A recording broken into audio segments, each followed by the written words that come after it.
৮ নং পঞ্চায়েত সমিতির প্রার্থী হাসিম তালুকদারের সমর্থনে পূর্ব ফুলবাড়িতে বিশাল নির্বাচনী উঠানসভা অনুষ্ঠিত হয়।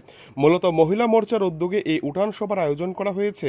কদমতলা ব্লকের অধীন পূর্ব ফুলবাড়ি পঞ্চায়েতের ৪ নং ওয়ার্ডের রবীন্দ্র সিংয়ের বাড়িতে উক্ত উঠানসভায় নারী শক্তির উপস্থিতি ছিল লক্ষণীয়।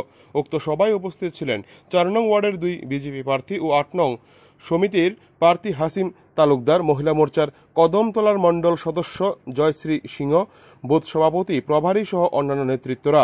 শুক্রবার সন্ধ্যা ৭টা নাগাদ আয়োজিত এই সভায় বক্তব্য রাখতে গিয়ে বক্তারা বলেন, স্বাধীনতার পর থেকে পূর্ব ফুলবাড়ি পঞ্চায়েতটি কংগ্রেস সিপিএম পরিচালিত ছিল, কিন্তু কদমতলা ব্লকের মধ্যে সবচেয়ে পিছিয়ে পড়া গ্রাম পঞ্চায়েত হিসেবে পরিচিত ছিল।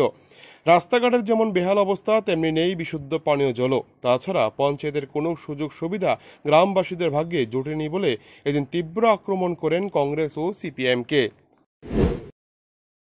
বিগত দিনে এখানে যে সিপিএম এবং কংগ্রেস যে পঞ্চায়েত পরিণয় ছিল, এদেরকে এইবার আর একটি ভোটও নয়, আমরা এখানে আমাদের পদ্ম ফুলের চাষ করে যেভাবে আমাদের মোদিজি গোটা ভারতবর্ষকে এবং আমাদের ডক্টর মানিক শাহ আমাদের মুখ্যমন্ত্রী, যিনি গোটা রাজ্যকে যেভাবে ফুলের সাথে সোনার সাথে যেভাবে রাজ্যটাকে চালিয়ে যাচ্ছেন, ঠিক সেইভাবে আমাদের কদমতলা কুর্তি ব্লকের অন্তর্গত যে পূর্ব ফুলবাড়ি গ্রাম পঞ্চায়েত এখন পর্যন্ত সবচেয়ে পিছিয়ে পড়া পঞ্চায়েত, সেটাকে ১ নম্বর পঞ্চায়েত করার লক্ষ্যে মা বোনেরা সকাল ঘর থেকে বেরিয়েছে, এখান থেকে প্রতিষ্ঠিত হয়ে